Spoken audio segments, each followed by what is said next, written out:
बिहार में चुनाव होता, नेता के भाषण पर 5 किलो राशन पर ढोलक के ताल पर गाना गवाता। जहां देखिए हर जगह गाना बज रहा है, सारे पार्टी का, आरजेडी की अलग गाना बज रहा है ना, बीजेपी की अलग गाना बज रही है ना, हर जगह सच में गाना बज रही है। तो ढोलक के ताल पर गाना गवाता, अब 10,000 रुपया में वोटर किनाता। हर महिला को 10,000 रुपया आया है अकाउंट में, आप सभी को पता होगा ये बात, है ना। तो वो क्या है, वो है क्या? इलेक्शन के समय में 10,000 रुपया क्यों दे रहे हैं? इसका मतलब कि पहले आप काम नहीं किए थे, है ना। तो ढोलक के ताल पर गाना गवाता और 10,000 रुपया में वोटर किनाता। और देखिए कि बिजली के नाम पर खंभा और पोल बा।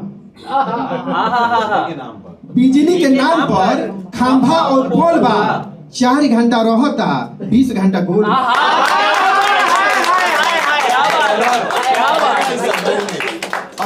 अभी इलेक्शन के समय में अभी ठीक चल रहा है लाइट, बिल्कुल सच बात बता दे रहा हूँ।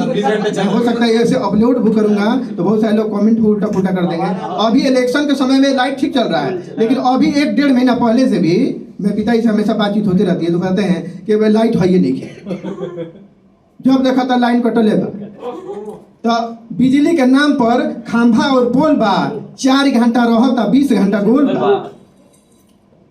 तो विकास के नाम पर बहुत कुछ बाकी बा, विकास के नाम पर बहुत कुछ बाकी बा। गांव के सड़क में थोड़ी ऐसा गीटी और ठेहुन भर पाखी बा। नइखे विश्वास रहुआ तो उठा ली लाठी आ बांध ली मुरेठा आ जाके देखिए तियर के हेठा।